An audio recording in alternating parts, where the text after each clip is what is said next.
Magandang gabi po, Sir Bob. Ako si Juliet, taga Imus, Cavite. Isa ako sa mga avid listeners ninyo dahil sobrang ganda rin ng mga stories na sinishare nyo sa channel. Kaya naman ako ito, na-encourage na rin na mag-share ng kwento. Matagal ko na rin gustong ibahagi itong nakakakilabot kong karanasan taong 2014. That time ay 22 years old pa lang ako nang mangyari sa akin yon. Schedule ko kasi ng pagkuha ng passport sa isang mall sa may Alabang. Kasabay ko yung ate ko. Hindi ko na lang po babanggitin yung pangalan ng mall dito sa story ko. Since first time ko po na maapunta sa Alabang, ay panibuntot ako sa aking kapatid. Habang naghihintay sa kahabaan ng pila, ay nakakita ito ng mga kakilala sa inaplayan niyang agency, sina Ashley at Michelle.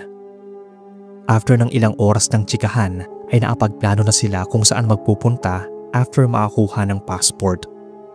Go with the flow lang ako sa kanila. Kumain muna kami after application ng passport. Pagkatapos ay nag-aya si ate na manood ng sine. Gusto niya kasi yung movie na The Love Affair kasi paborito niya yung isa sa mga bidang babae. Pero nag-suggest yung kaibigan niya na manood na lang ng comedy film. Kaya nag-insist ako kay ate na yun na nga lang yung panoorin namin. Hindi ko rin kasi bet yung mga heavy drama na palabas.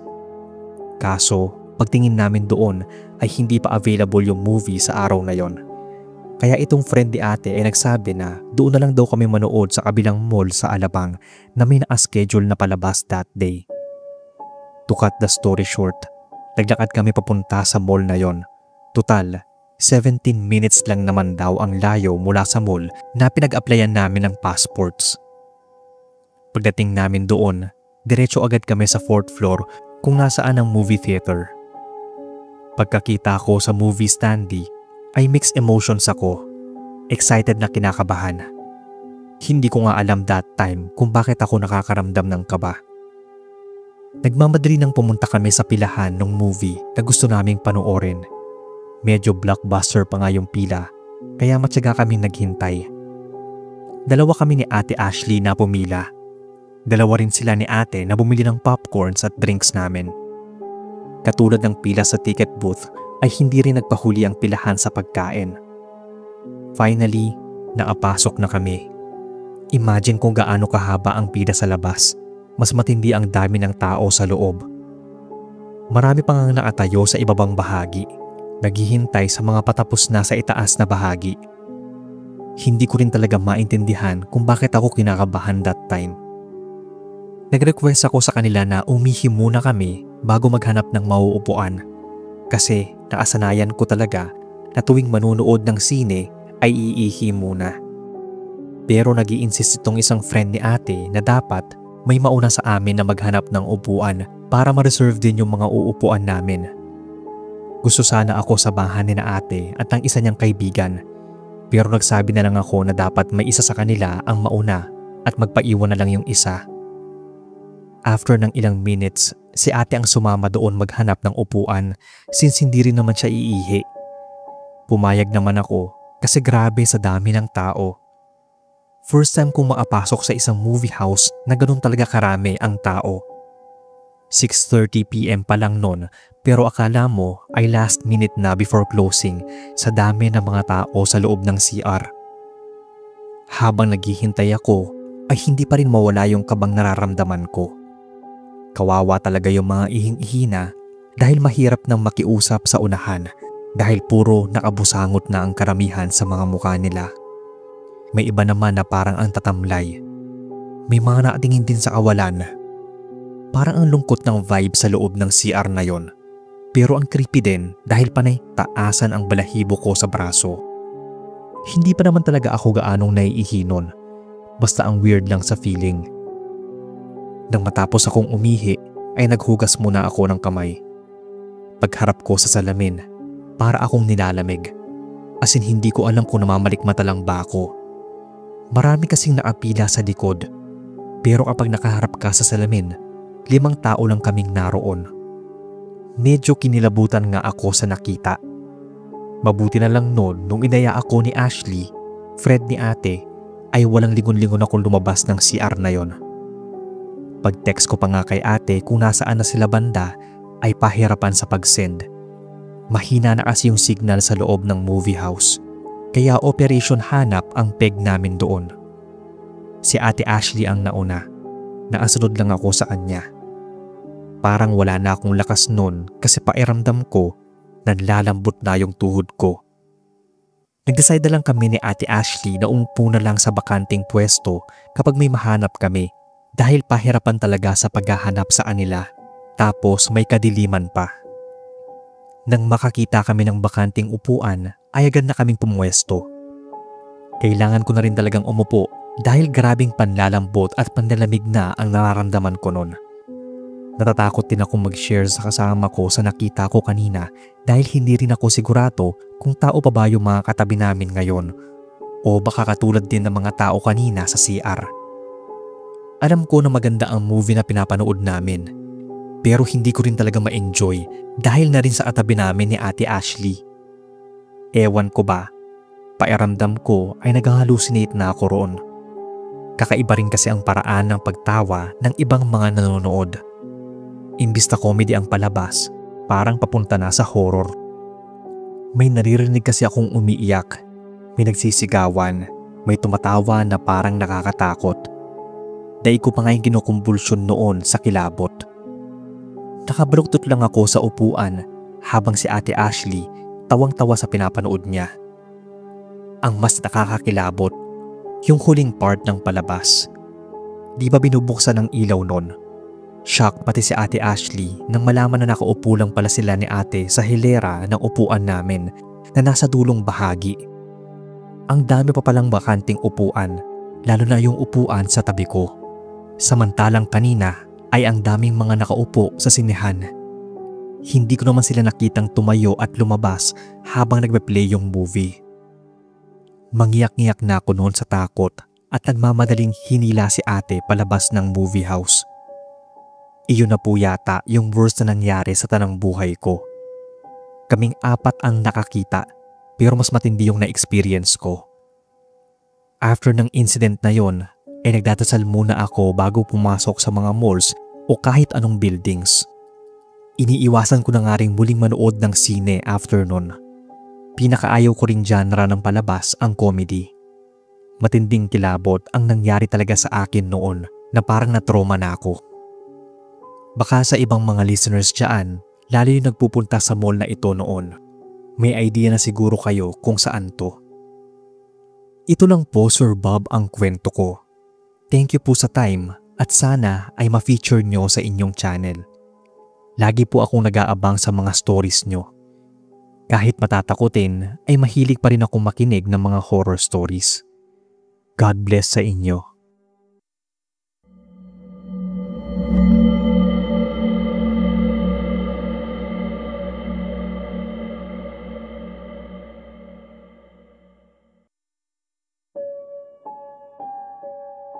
Good afternoon, Sir Bob.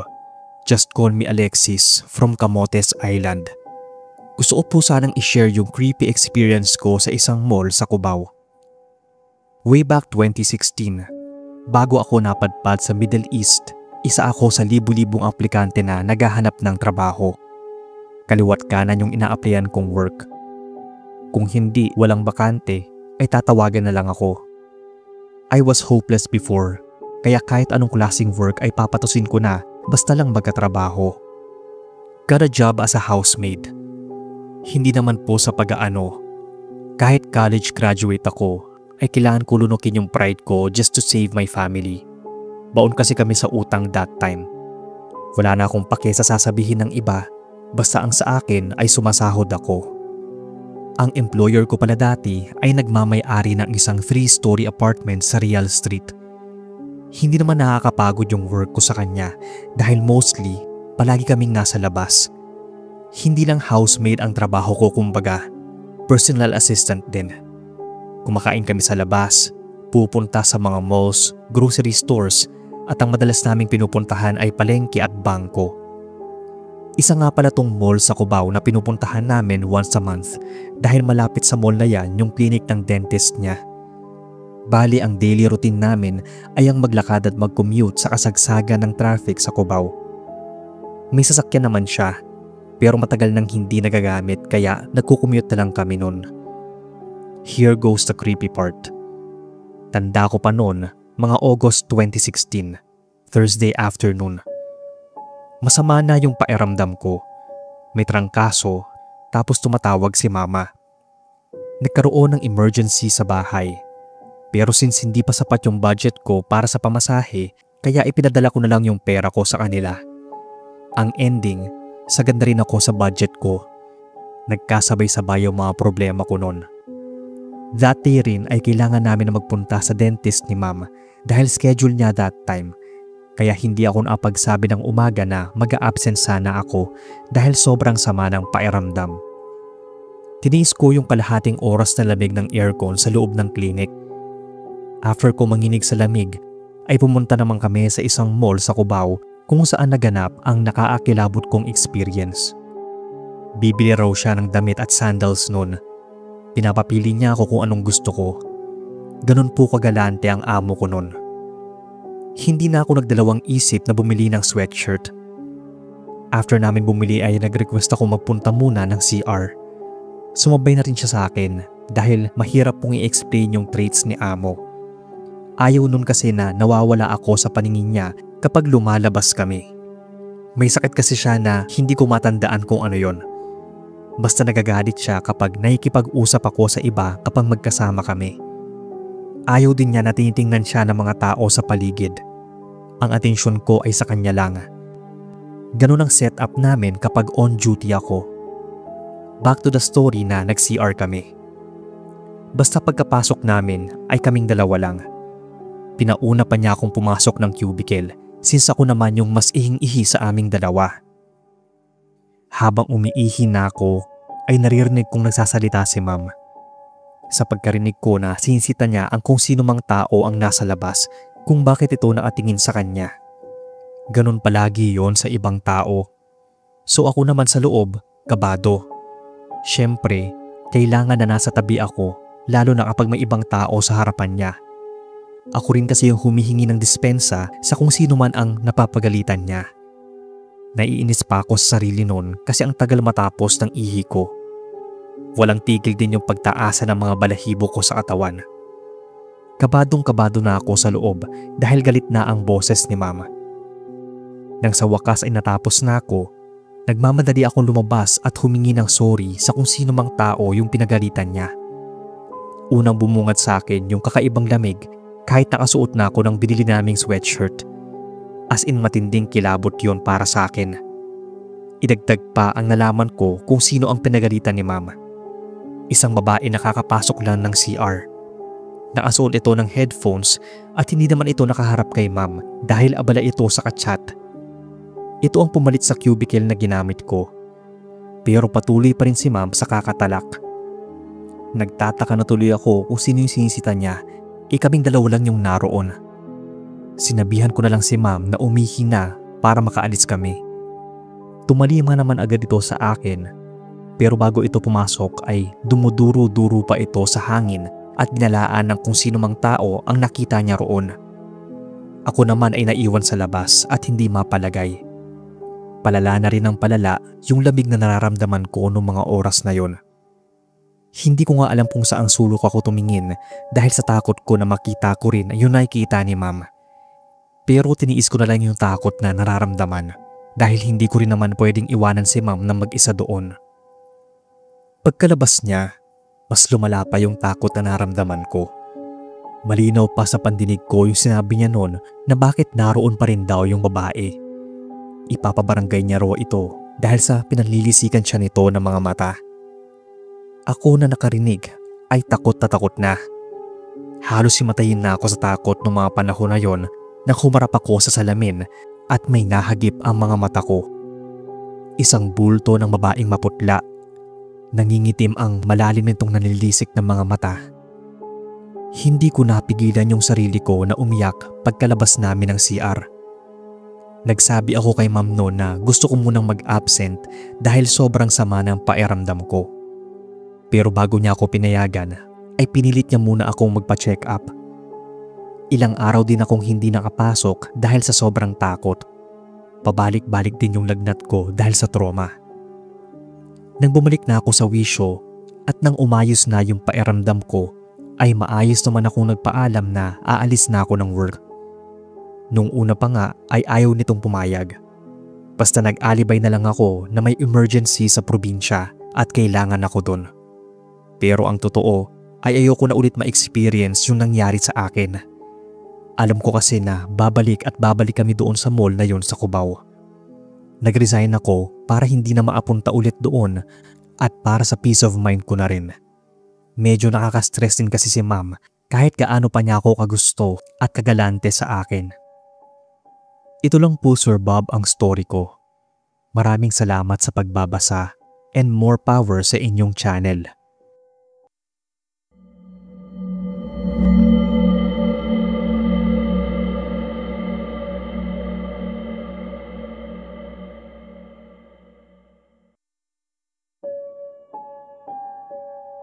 Good evening po Sir Bob. Tawagin na lang akong Dave. Taong 2014, nang magtrabaho po ako dati sa isang mall dito sa Mindanao na hindi ko na lang po papangalanan. Tinatawag nga itong Sacrifice Mall ng kapwa ko trabahante. Dito rin sa mall na to na experience ko ang nakakakilabot na nangyari sa tanang buhay ko.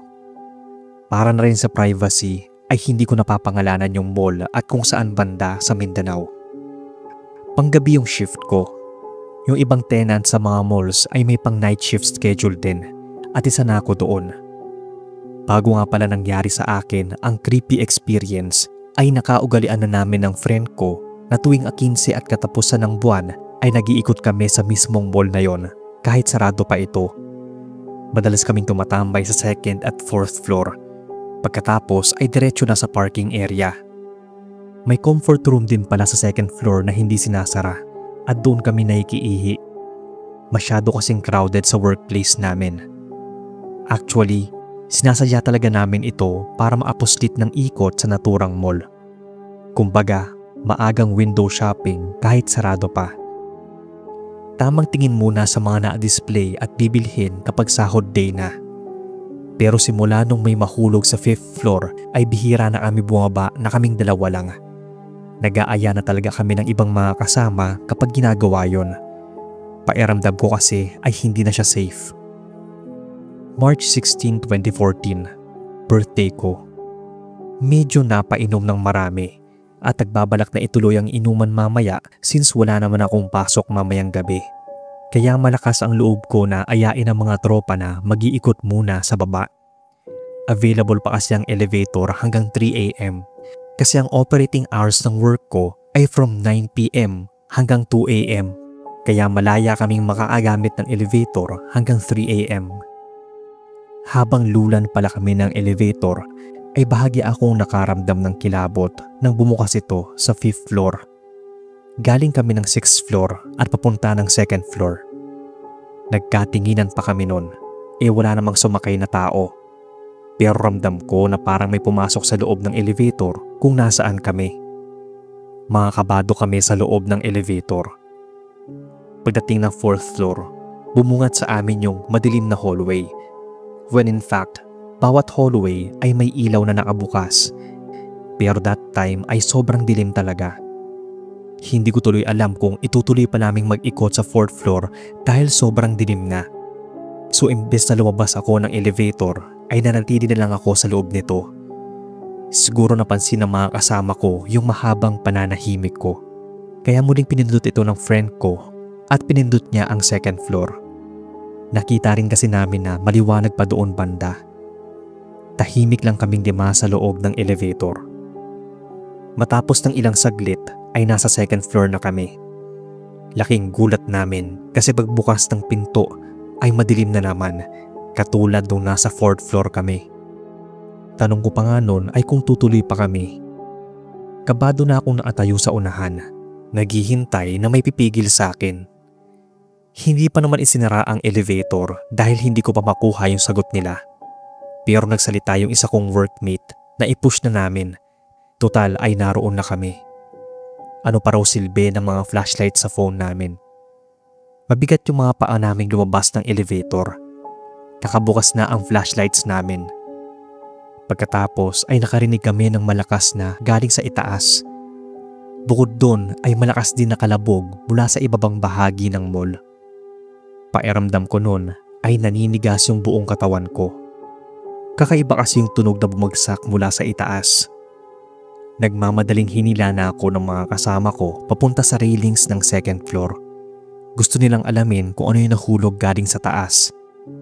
Sabay-sabay kaming napamura dun sa nakita nung natapat na yung flashlight na kinabagsakan ng nahulog. Isang duguan na tao yung nakita namin. Bali-bali ang katawan. Sabi ng isang kasama ko na kailangan daw ipuntahan namin to para mapagsino kung sino yung bumagsak. Nagtatalo pa nga yung kaibigan ko at isang workmate na baka kapag ginawa namin yon ay kami ang mapagbintangan. Isa lang ang nasabi ko noong mga oras na yon, na umuwi na kami dahil grabe na yung kabang nararamdaman ko. Pakiramdam ko noon na kapag hindi pa kami umalis ay baka naman kami ang babagsak sa ibaba. Sinunod nila yung sinabi ko at nagmamadaling sumakay ng elevator. Wala ni isa sa amin ang nagsalita. Pagkababa ng first floor, takbuhan agad kami papunta sa pinakamalapit na parking area. Iisang sasakyan na lang yung sinakyan namin sa sobrang takot. Pilit ko pang pinapakalma yung sarili dahil ako yung magmamaneho. Ilang beses pa akong nagdasal habang nagdadrive pa uwi. Salamat naman sa Diyos at okay kaming lahat. Walang ni isa sa amin ang pumasok that night. Pero wala naman kaming nabalitaan na may aksidenteng nangyari noong kinaumagahan na. Saka palang nagkaroon ng aksidente daw mahigit isang araw nung huli naming punta doon. Isang lalaki ang bumagsak mula sa 5th floor ng mall. Hindi ko alam kung premonition bang masasabi yung nangyari sa amin nung gabing yon. Para ata kaming binigyan ng babala. Kaya simula nun, kapag time na ng uwian, diretsong uwi na talaga. Nakakatroma kasi yung nangyari sa amin. Mga 6 years siguro ang nakalipas bago ako nag-resign sa trabaho doon. Naulit pa na may namamatay na same scenario din ng nasaksihan namin. Hindi ko po alam kung anong klaseng misteryo ang bumabalot sa mall na yon. Kung ano man, sana ay matahimik yung mga kaluluwang naroon para wala nang madamay pang iba at para hindi na makaramdam ng kilabot. Hanggang dito na lang Sir Bob ang kwento ko. Salamat po sa inyong oras. More subscriber pa po sa inyong channel.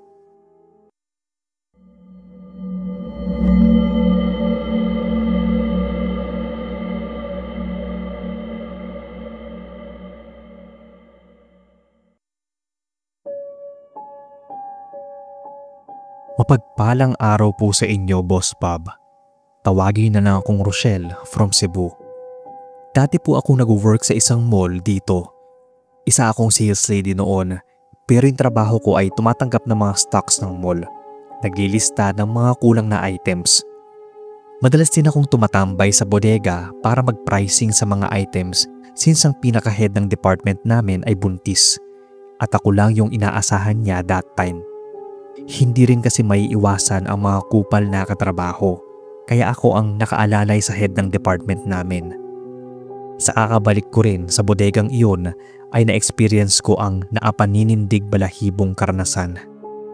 Papalapit na ang Holy Week that time. Walang pasok ng ilang araw kaya abala ako sa paglalagay ng mga prices sa bagong dating na items. Maghapon lang akong nasa bodega nun.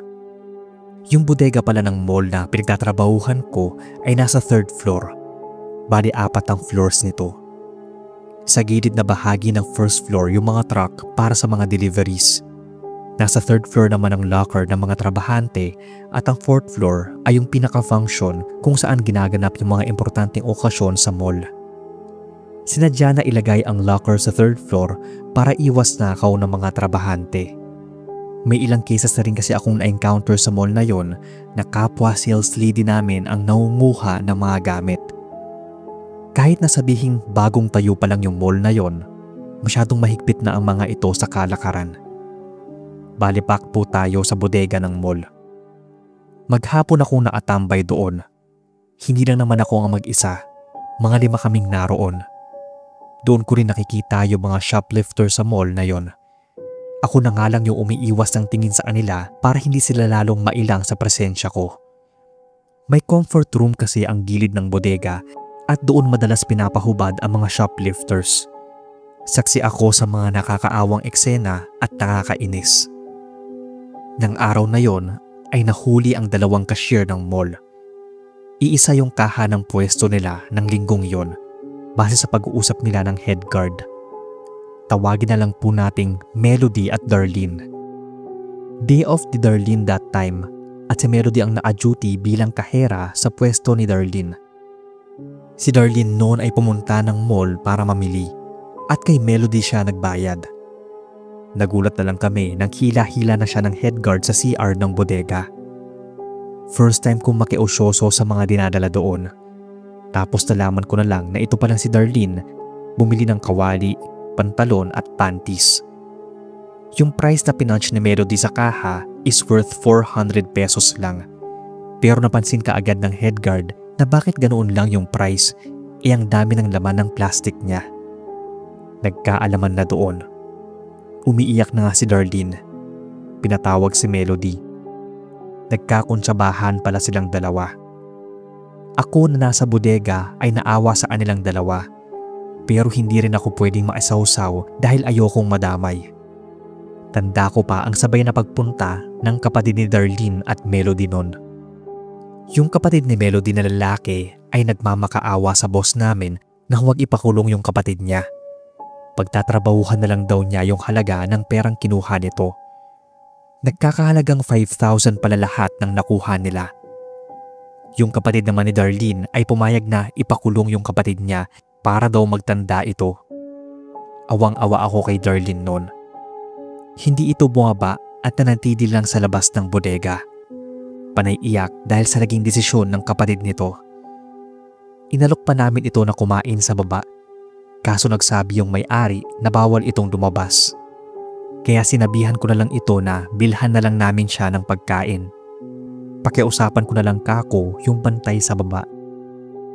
Tangulang yung tugon nito sa akin. Pagbalik namin sa bodega after break time ay hindi ko na makita si Darlene sa labas. Kaya naisip ko na baka tinawag ito sa baba. Pero hindi ko maintindihan yung sarili ko noon. Para akong kinabahan na hindi ko alam. Mga bandang 4:00 ng hapon nang umakyat ulit yung boss namin.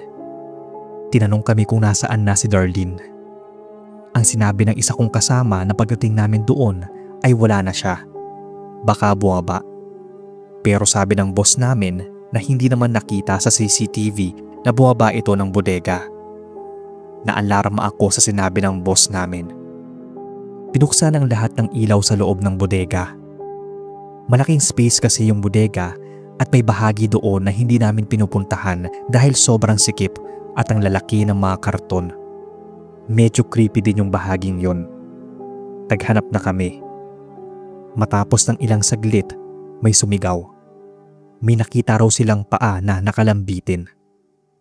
Nagtakbuhan kaming lahat sa parteng yon. Kabadong-kabado na ako.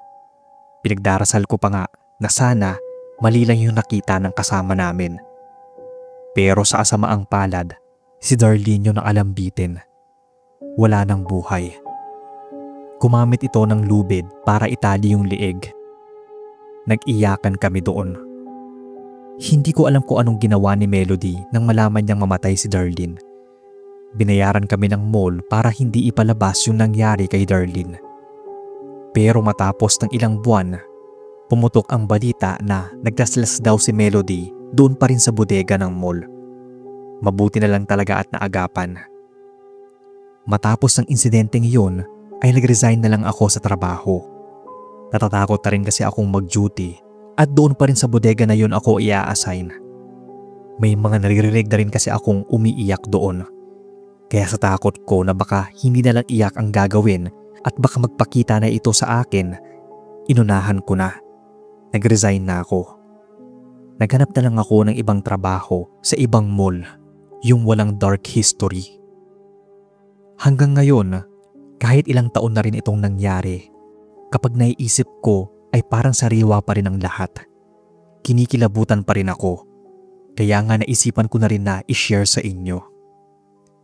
Ito lang po Sir Bob. Sana ay mabasa ninyo at manarate sa kadiliman horror stories.